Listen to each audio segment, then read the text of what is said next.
दोस्तों जय हिंद। मैं ज्ञानदेव यादव अपने चैनल ज्ञान गंगा जगत श्री माँ को स्वागत करते हैं। आज हम भारत के प्रायद्वीपीय भारत की नदियों के बारे में देखेंगे। प्रायद्वीपीय भारत की नदियाँ, अब इसमें देखिए इसके दो भाग हैं। ये जो है ये हिमालयी नदियाँ हैं, ये प्रायद्वीपीय नदियाँ। दो भागों में हिमालयी नदियाँ में सिंधु नदी तंत्र, ब्रह्मपुत्र नदी तंत्र, गंगा नदी तंत्र। अब ये सिंधु नदी ये और ब्रह्मपुत्र दोनों तिब्बत से निकलती हैं। गंगा ये जो है उत्तराखंड के गंगोत्री ग्लेशियर से। और ये प्रायद्वीपीय भारत की मध्य भारत और दक्षिण भारत की नदियाँ हैं ये। अब यहाँ पे आप देख सकते हैं, यहाँ पे जो सिंधु नदी तंत्र है, यहाँ पे हरा वाला भाग है ये जो है सिंधु नदी तंत्र, इधर ब्रह्मपुत्र नदी तंत्र, इधर गंगा नदी तंत्र। ये जो है आप मैप में देख सकते हैं, इसका प्रवाह तंत्र है ये। और दक्षिण भारत नदियाँ हैं, यहाँ पे आप इसका भी मैप देख सकते हैं। ये पूरा प्रायद्वीपीय भारत के काला वाला क्षेत्र, नर्मदा, ताप्ती, कृष्णा, गोदावरी, ये सब जो है यहाँ पे लिखा भी है। तो यहाँ पे आप इसको देख सकते हैं। अब देखिए हिमालयी नदियाँ क्या होती हैं, इसमें ग्लेशियर्स निकलती हैं, हिमालय पिघलता है ये। और उसके बाद जो है प्रायद्वीपीय नदियाँ में वर्षा होती तो उसमें पानी रहता है, वर्षा नहीं होती तो नहीं होती है। हिमालयी नदियाँ उसमें हर पूरे वर्ष भर वर्षा मतलब पानी रहता है, क्योंकि ग्लेशियर जैसे जैसे पिघलता है और वैसे वैसे जो है उसमें पानी बढ़ता है। इसमें आप देखते हैं प्रायद्वीपीय नदियाँ मौसमी होती हैं। इनमें यहाँ पर देख सकते हैं मौसमी होती हैं। इनमें जल स्रोत का सामान्यतः वर्षा का जल होता है। गर्मी के मौसम में इन नदियों का जल घटकर छोटी छोटी धाराओं में बहने लगता है। इस प्रकार नदियाँ प्रायः गर्मी के मौसम में सूख जाती हैं। हिमालयी नदियों का उद्गम हिमालय से होता है। हिमालय से निकलने वाली नदियाँ वर्षा वाहिनी होती है, क्योंकि इसमें पूरे वर्ष पानी रहता है। हिमालय से निकलने वाली नदियों का जल स्रोत, ठीक है ना, यहाँ पर लिखा है ग्लेशियर और वर्षा जल। अब देखिए इसमें, अब देखिए प्रायद्वीप किसे कहते हैं। देखिए यहाँ पर लिखा है ना, प्रायद्वीप पेनिनसुला और खाड़ी बे मीन्स खाड़ी, पेनिनसुला मीन्स प्रायद्वीप। देखिए प्रायद्वीप में क्या है, जिसमें मैप आप देखिए लिखा है, तीन तरफ से जो है वाटर बॉडीज मतलब जल से घिरा। जैसे देखिए इधर अरब सागर हो गया, इधर बंगाल खाड़ी, नीचे हिंद महासागर। तो ये तीन तरफ से जल से घिरा है, तो ये प्रायद्वीप हो गया। अगर तीन तरफ से स्थल से, देखिए यहाँ पे जल से घिरा है, इधर स्थल से, और खाड़ी किसी तीन तरफ से वो स्थल से घिरा हो। जैसे देखिए यहाँ पे इधर से जो है स्थल से, इधर से भी, अधर से, और एक तरफ से जो है समुद्र से घिरा हुआ। वो जो है प्रायद्वीप वह भाग है जो तीन ओर से पानी से घिरा हो, और समुद्र का वह भाग जो तीन तरफ से, मतलब एकदम ऊपर उल्टा क्षेत्र है, सिस्टम है एकदम। खाड़ी किसे कहते हैं, जो तीन तरफ स्थल से घिरा हो, एक तरफ से समुद्र से, और प्रायद्वीप जो है उसे तीन तरफ से जो है वाटर बॉडी से मतलब जल से घिरा हो, और एक तरफ से जो है स्थल से। तो वो जो है प्रायद्वीप और खाड़ी दोनों एक दूसरे विपरीत उसका परिभाषा है।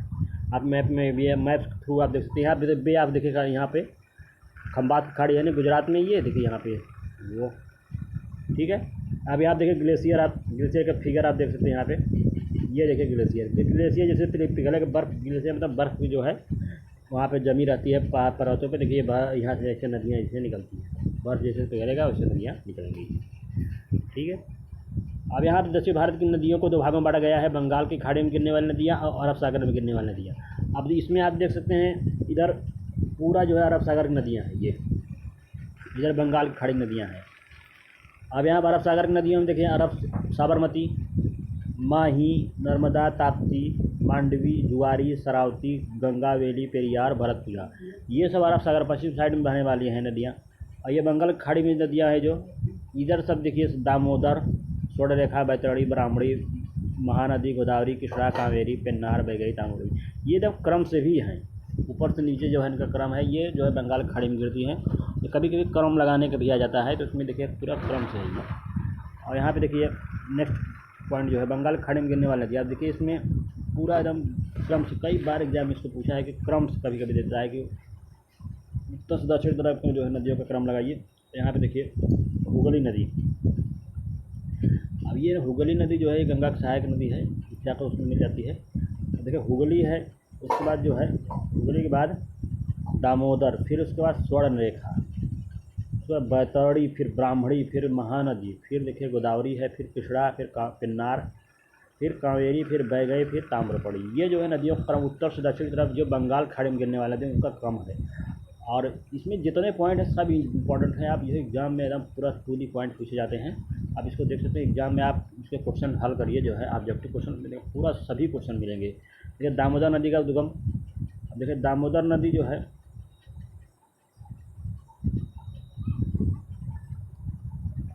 यहाँ पे आप देखिए दामोदर नदी का उद्गम जो है छोटा नागपुर पठार झारखंड है, ये झारखंड, ये छोटा नागपुर पठार झारखंड, और बहाव क्षेत्र जो है पश्चिम बंगाल में है, और फिर पश्चिम बंगाल के बाद बंगाल खाड़ी में गिर जाती है। छोटा नागपुर मतलब 2 राज्यों में हो गया, उद्गम जो है झारखंड से हुआ और बहाव क्षेत्र पश्चिम बंगाल में होते हुए ये बंगाल खाड़ी में गिर जाती है। विशेषतः दामोदर नदी झारखंड से निकलकर पश्चिम बंगाल में हुगली नदी में जाकर मिल जाती है। अब ये देखिए हुगली नदी में जाकर, यहाँ देखिए हुगली नदी है ना लाल वाली, ये हुगली नदी में जाकर मिल जाती है। तो हुगली की सहायक नदी हो गई दामोदर, ये जो है उसमें जाकर मिल जाती है दामोदर हुगली नदी में। और स्वर्णरेखा नदी, ये रांची पठार, रांची जो है झारखंड राजधानी है, तो रांची के पठार है ये झारखंड में, वहाँ से जो है इस नदी का निकलता है, स्वर्णरेखा नदी बोलता है। और बहाव क्षेत्र झारखंड, उड़ीसा, पश्चिम बंगाल। देखिए ये पॉइंट है बहाव क्षेत्र झारखंड, उसके बाद उड़ीसा, फिर पश्चिम बंगाल, फिर बंगाल खाड़ी में जाकर गिर जाती है पानी पर। उसके बैतरणी नदी, बैतरणी नदी जो है क्योंझर पठार है उड़ीसा में है, वहाँ से जो है बैतरणी नदी निकलती है, और बहाव क्षेत्र उड़ीसा, और फिर उड़ीसा के बाद बंगाल खाड़ी में जाकर गिर जाती है। ये जो है मेन पॉइंट होगा। मेन पॉइंट जो है जैसे दामोदर नदी उद्गम झारखंड, छोटा नागपुर पठार से झारखंड, और ये मेन पॉइंट है इसमें। और हुगली में से जाकर मिलती सहायक नदी हो गई, छोटा नेखा नदी रांची पठार से, और बहाव क्षेत्र झारखंड, उड़ीसा, पश्चिम बंगाल में। ठीक है, ये एकदम सभी पॉइंट इसमें इंपॉर्टेंट है। और इसमें देखिए, उसमें ब्राह्मणी नदी पहले देख लेते हैं। ब्राह्मणी नदी देखिए, ब्राह्मणी नदी जो है, इसको याद करने का तरीका है, ब्राह्मण लोग शंख बजाते थे, तो शंख नदी हो गया। फिर कोयल नदी, ब्राह्मणी नदी की सहायक नदी क्या हो गया, शंख नदी और कोयल नदी। और राउरकेला उड़ीसा में है, ये जो स्टील प्लांट है यहाँ पे, वहाँ पे जाकर दोनों मिल जाते हैं। उसके बाद ब्राह्मणी के नाम से आगे जो है बंगाल खाड़ी में गिरती है। झारखंड से आने वाली 2 नदियाँ शंख और कोयल उड़ीसा के राउरकेला में मिल जाती हैं। ठीक है, और वहीं से यह ब्राह्मणी नदी कहलाती हैं, और आखिर में जाकर बैतरणी के पास बंगाल खाड़ी में मिल जाती है। और महानदी उद्गम सियावा पहाड़ी छत्तीसगढ़ है, ये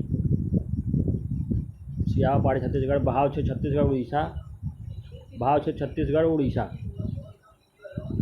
अब देखिए मेन पॉइंट इसमें है कि उद्गम पूछता है इसका, ये पॉइंट है कि उड़ीसा का कटक शहर जो है इसी डेल्टा, मतलब इसी नदी के मतलब इसी पे शहर, इसी के तट पे स्थित है वो कटक शहर। और तेल नदी और जोंक नदी दोनों इसकी सहायक नदी, ये पॉइंट मोस्ट इंपॉर्टेंट पॉइंट कई बार पूछा गया है। तेल नदी, जोंक नदी किसकी सहायक नदी हैं, तो महानदी की। ठीक है, और ये सब नदियाँ पुराने अभी देख चुके हैं। तो गोदावरी नदी मोस्ट इंपॉर्टेंट पॉइंट, इसमें सबसे इम्पॉर्टेंट है ये गोदावरी नदी पूछा जाता है। इसमें जितने पॉइंट है पूरा एकदम सभी पॉइंट जो है टू दी पॉइंट एग्जाम में पूछे गए हैं। आप इसमें देखिए त्र्यंबकेश्वर, देखिए 12 ज्योतिर्लिंग है भगवान भोलेनाथ के, वो जो है उसमें 12 ज्योतिर्लिंग में से एक त्र्यंबकेश्वर एक ज्योतिर्लिंग है, वो जो है ये देखिए त्र्यंबकेश्वर, नासिक में त्र्यंबकेश्वर पहाड़ी भी है वहाँ पे, वो जो है एक ज्योतिर्लिंग यहाँ पे है, वहाँ से ये जो है गोदावरी नदी का उद्गम होता है। आप देखिए बहाव क्षेत्र जो है नासिक से, ये नासिक यहाँ पे जो है कुंभ मेला लगता है। महाराष्ट्र, इसका बहाव क्षेत्र महाराष्ट्र, छत्तीसगढ़, तेलंगाना और आंध्र प्रदेश, बंगाल की खाड़ी में। अब देखिए महाराष्ट्र उद्गम, फिर छत्तीसगढ़ से, अब देखिए छत्तीसगढ़ में अभी इंद्रावती नदी छत्तीसगढ़ से होती हुई आती है, तो बहाव क्षेत्र हो जाता है। फिर तेलंगाना, फिर आंध्र प्रदेश, फिर बंगाल की खाड़ी, ये 4 राज्यों में जो है गोदावरी नदी का ये बहाव क्षेत्र है। विशेषता, गोदावरी नदी की लंबाई 1465 किलोमीटर है, ये भी इम्पॉर्टेंट पॉइंट है। दूसरा पॉइंट, गोदावरी नदी ये जो है दक्षिण भारत की सबसे लंबी, देखिए दक्षिण भारत की सबसे लंबी गोदावरी नदी हो गई। अब भारत की दूसरी सबसे लंबी, पहली गंगा नदी हो गई। इसे वृद्ध गंगा, बूढ़ी गंगा, दक्षिण गंगा, कई किसी भी पॉइंट से पूछा जा सकता है। वृद्ध गंगा कैसे, बूढ़ी गंगा, दक्षिण गंगा, ये सब तीनों पॉइंट मोस्ट इंपॉर्टेंट है। नासिक गोदावरी नदी के तट पे है, ये भी इंपॉर्टेंट है। जितने पॉइंट हैं सभी इंपॉर्टेंट हैं, इधर टू दी पॉइंट पूछा जा सकता है। अब देखिए इसमें पूरा मैप जो है गोदावरी नदी का है। इसमें आप देखिए त्र्यंबकेश्वर से निकली हैं, पोड़ा बाएं साइड से मिलने नदी है, पोड़ा, पेनगंगा और बेनगंगा। देखिए पोड़ा फिर वर्धा वर्धा नदी आगे इसमें मिल जाती है। फिर वर्धा और पेनगंगा मिल के आगे बढ़ती है तो फिर बेनगंगा को उसमें मिल जाती है। फिर प्राणहिता के नाम से ये जो है फिर गोदावरी नाका मिल जाती है ये लोग। इधर पोड़ा नदी है। अरे इंद्रावती छत्तीसगढ़ से आगे इंद्रावती नदी आगे इसमें मिल जाती है। फिर सबरी नदी एक है वो जो है। उसके बाद ये दाहिने साइड से मंजीरा जो है दाहिने साइड से एकमात्र जो है नदी जो मंजीरा जो है दक्षिण साइड से निकलती है। इसे अगर ऑप्शन में दिया सबसे अलग कौन नदी है इसमें तो एक मंजीरा आप लगा सकते हैं और या दक्षिण से अलग पूछ सकता है। तो ये जो है इसका जो है नदियों के बारे में पोड़ा, वेनगंगा, पेनगंगा, वर्धा, इंद्रावती, सबरी ये सब बाएं साइड से, बाकी मंजीरा दाहिने साइड से। इसमें जितने पॉइंट हैं एकदम टू दी पॉइंट एकदम बिल्कुल कंफर्म पूछे जा सकते हैं। ऐसे कभी कभी होता है कि कौन कौन पॉइंट इंपॉर्टेंट है तो इसमें सभी पॉइंट इसमें इंपॉर्टेंट है, इसको याद कर सकते हैं। और कृष्णा नदी के बारे में देख लेते हैं। ये भी मोस्ट इम्पॉर्टेंट नदी है ये जो कई बार जो है इसको आप देख सकते हैं कि इम्पॉर्टेंट है नदियाँ ये। अब इसके उद्गम महाबलेश्वर पश्चिमी घाट। अब देखिए यहाँ पे पश्चिमी घाट मतलब देखिए ये प्रारी ऐसे है ये तो इसको पश्चिमी घाट बोलते हैं ये वाला क्षेत्र को। ये देखिए ये पश्चिमी घाट है, ठीक है, पश्चिमी घाट बोलते हैं। पश्चिमी घाट महाराष्ट्र में तो बहाव क्षेत्र महाराष्ट्र, फिर कर्नाटक, देखिए यहाँ कर्नाटक और फिर तेलंगाना, फिर आंध्र प्रदेश, बंगाल खाड़ी। तो ये बहाव क्षेत्र जो है इम्पोर्टेंट है इनका। तो महाराष्ट्र निकलती हैं, महाराष्ट्र दोनों दिया देखो गोदावरी के साथ दोनों महाराष्ट्र, वो त्र्यंबकेश्वर से महाबलेश्वर से और पश्चिमी घाट से वो भी। तो विशेषता इसकी क्या है, प्रायद्वीप भारत की दूसरी सबसे लंबी, पहली देखो गोदावरी होगा, दूसरी जो है प्रायद्वीप भारत की दूसरी सबसे लंबी नदी है गई। कोयना नदी को महाराष्ट्र के जीवन धारा कहते हैं, ठीक है। हैदराबाद एक बड़ा शहर है जो है मूसी नदी के तट पे है ये। देखिए यहाँ पे मूसी नदी ये है सहायक नदी है तो इसी के तट पे स्थित है। आंध्र प्रदेश में विजयवाड़ा के पास डेल्टा बनाती है ये। विजयवाड़ा शहर है जो काफ़ी फेमस शहर है तो वहाँ से जो अपना डेल्टा बनाती है ये। आप देखिए इसका जो है अब देखिए महाबलेश्वर से निकली है ये गोदावरी नदी, महाबलेश्वर पहाड़ी से। अब भीमा बाएं साइड से भीमा और मूसी बाएं साइड से दो नदियाँ निकलती हैं सहायक नदी हैं। और दाहिने साइड से कोयना, घाट प्रभा, माल प्रभा और तुंगभद्रा दोनों मिलकर फिर तुंगभद्रा हो जाती है। ये कर्नाटक वाली नदी है दोनों तुंगभद्रा। तो ये जो है घाट प्रभा, माल प्रभा, कोयना, तुंगभद्रा ये जो है दाहिने साइड से मिलने वाली नदियाँ हैं। भीमा और मूसी केवल बाएं साइड से, बाकी तो हम दाहिने साइड से मिलने वाली नदियाँ हैं, ठीक है। ठीक है, बाकी सभी पॉइंट इसमें इम्पॉर्टेंट है। और कृष्णा नदी हो गया। और इसमें देखिए पेन्नार नदी लागे। इसका पेन्नार नदी उद्गम कर्नाटक के कोलार क्षेत्र से होता है और उसका बहाव क्षेत्र कर्नाटक, आंध्र प्रदेश और कर्नाटक, फिर आंध्र प्रदेश, बंगाल खाड़ी में जाकर गिर जाती है। छोटी नदी है ये दो राज्यों में।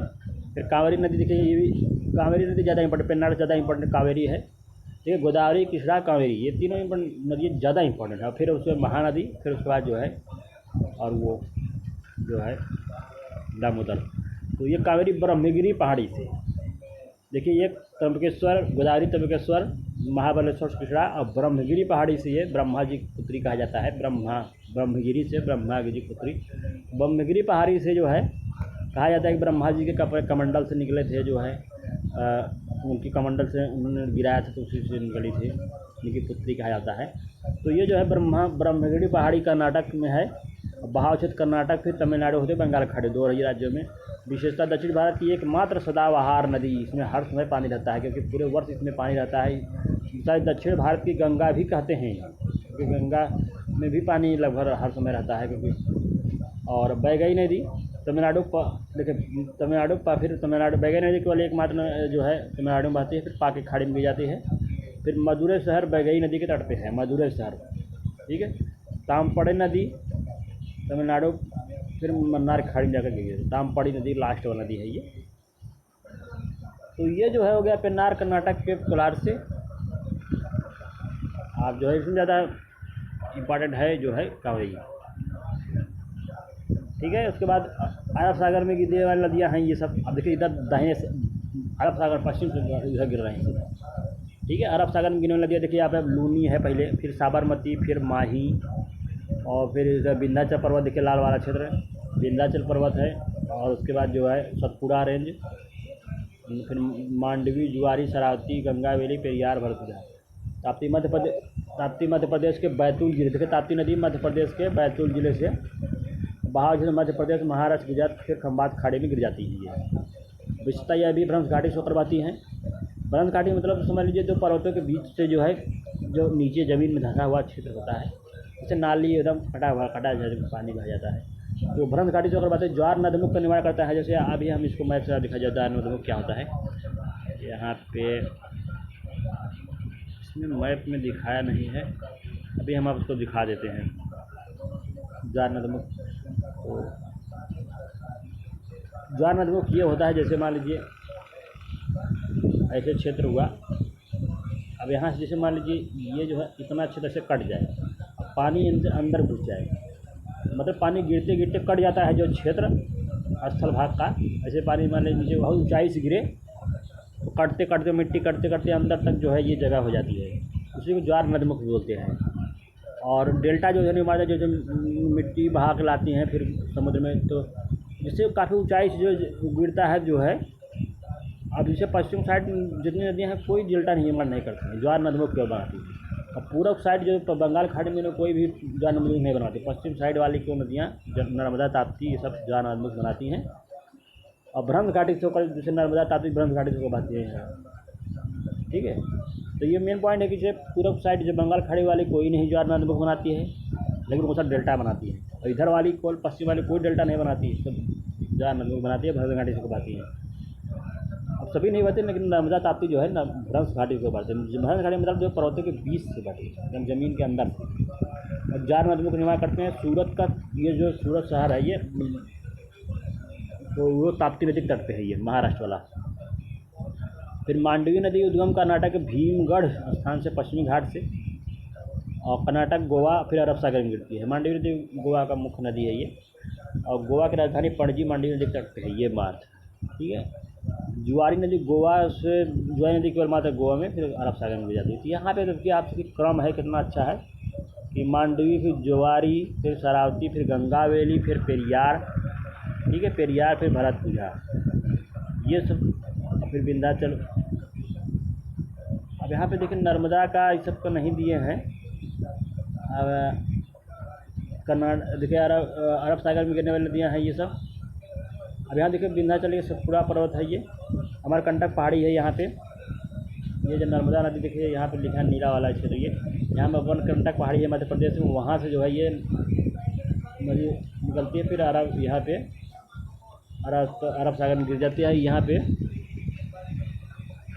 ठीक है। ये लूनी नदी है, लूनी नदी इधर राजस्थान से निकलते फिर इधर जो है कच्छ कर्णन में गिर जाते हैं। साबरमती नदी ये जो है खंबात की खाड़ी है यहाँ पे, इसमें आकर जो है अब माही नदी करके रेखा 2 बार काटती है ये, आकर इसमें जो है मध्य प्रदेश निकलती है, फिर इधर आंध्र प्रदेश होते फिर वो सारी राजस्थान होते हुए फिर जो है गुजरात में होते हुए खंबात खाड़ी में गिर जाती है। तो ये जो है ये माही नदी को बोलते हैं कर्क रेखा 2 बार काटती है, ये इंपॉर्टेंट है। ये शरावती नदी गंगावेली कर्नाटक उसके बाद अरब सागर में गिर जाती है। पेरियार केरल में बहती है, भरतपुरा तमिलनाडु और केरल में अरब सागर में गिर जाती है। ये मोस्ट इम्पॉर्टेंट नदियाँ थी जो है प्राचीन भारत की, इसमें लगभग सभी पॉइंट इम्पॉर्टेंट हैं।